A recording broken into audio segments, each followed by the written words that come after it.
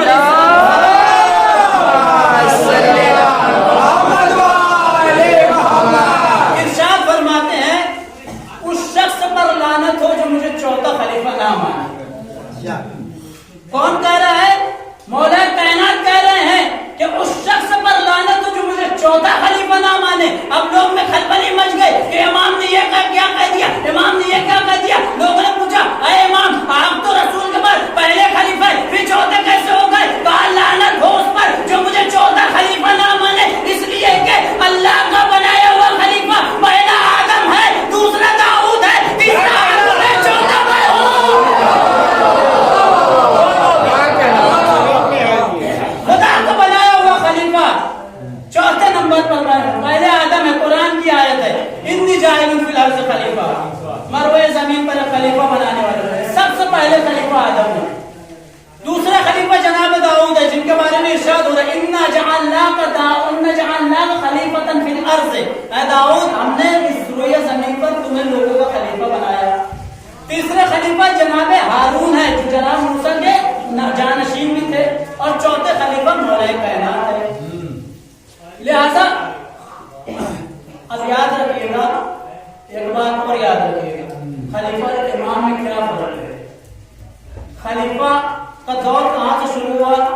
مولا نے فرما دیا میں چوتھا خلیفہ ہوں, لیکن لوگوں نے مانا نہیں. تو مولا نے کہا مجھے اعتراض نہیں ہے کیونکہ خلافت میرے آگے زخمی اٹھنے کی طرح ہے. کیا مطلب؟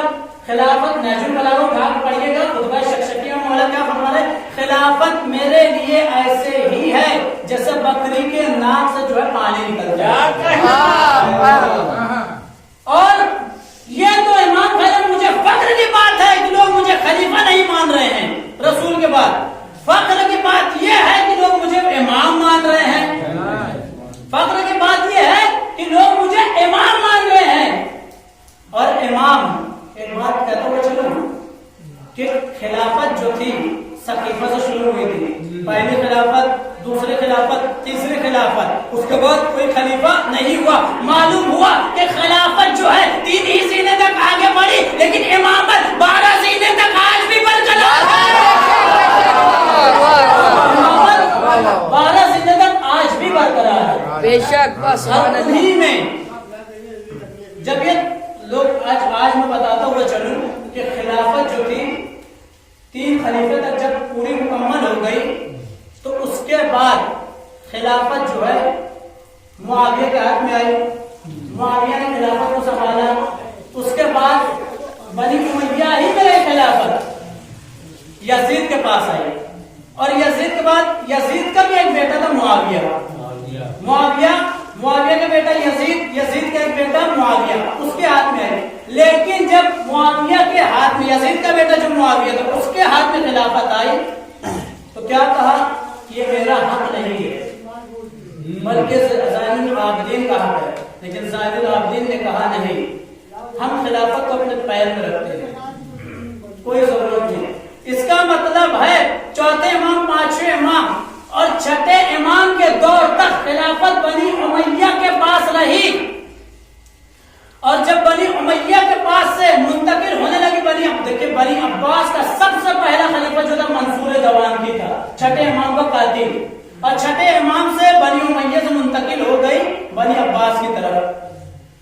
اور اسی طرح سلسلہ آگے بڑھتا رہا. میں جلدی وقت زیادہ کام آج بات 7 امام کا دور آیا اور 8 امام, کیونکہ 8 امام کی ولادت کی تاریخ ہے 4 دن بعد.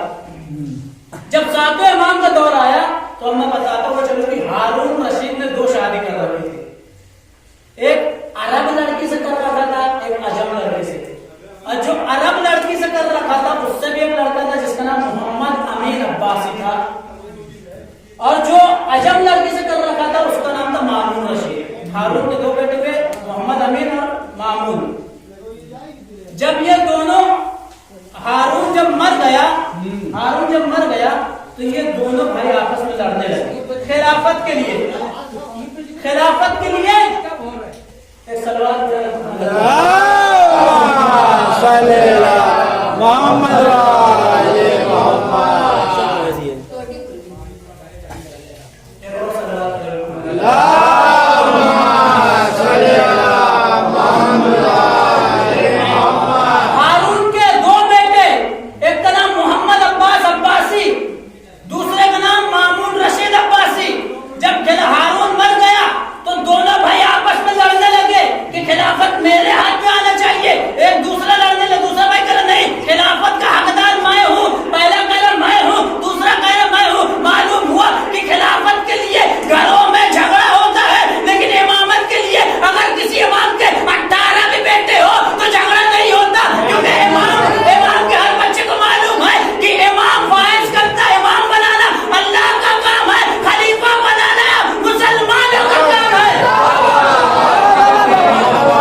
ولی اللہ بناتا ہے.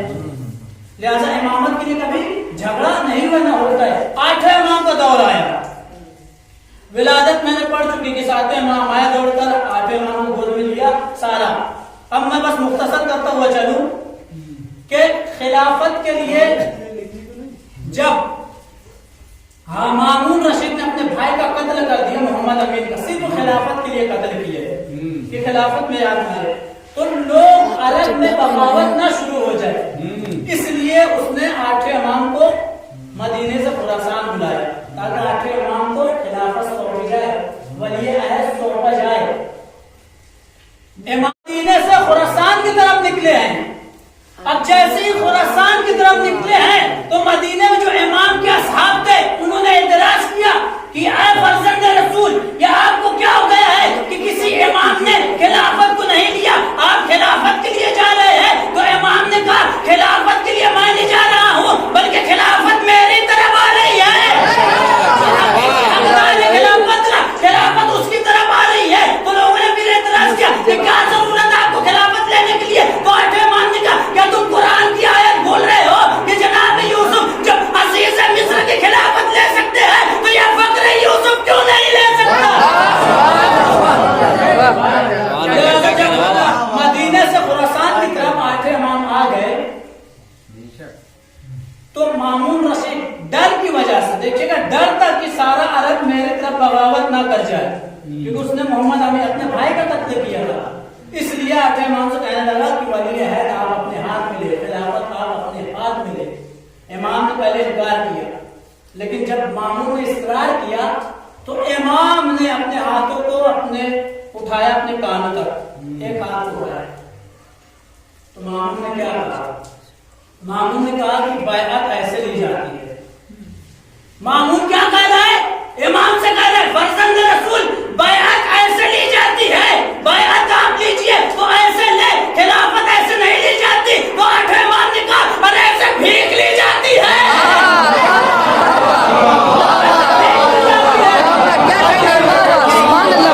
سلوات پڑھے محمد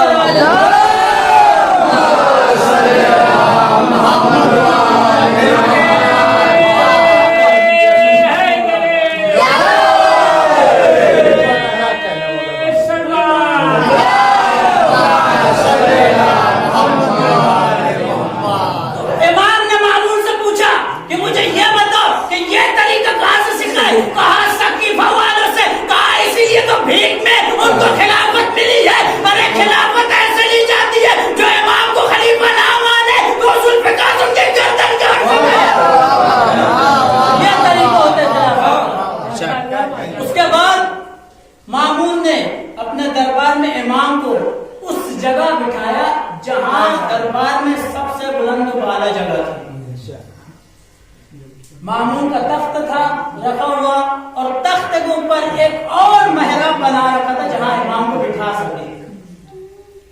لہذا جب امام آئے تو مامون نے کہا اوپر بیٹھیے, میں نیچے بیٹھتا ہوں. لہذا امام اوپر بیٹھ گئے, مامون نیچے بیٹھا تھا. مامون نیچے بیٹھا تھا, امام اوپر بیٹھے تھے.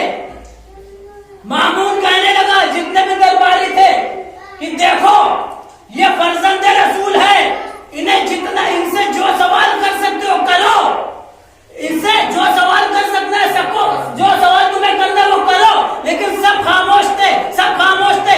اس لیے خاموش تھے کیونکہ مامون وقت کا خلیفہ تھا, نیچے بیٹھا تھا, امام اوپر بیٹھے تھے. ایک شخص نے دربار میں اٹھ کر پوچھا یا ہے فرزند رسول, آیا تو وقت کا خلیفہ مامون ہے, آپ ان کے کاندھے پر پیر رکھ کر بیٹھے ہیں. تو امام نے یہی جواب دیا تھا, ارے مسلمانوں کے بنائے ہوئے خلیفہ امام کے قدموں میں ہوتے ہیں.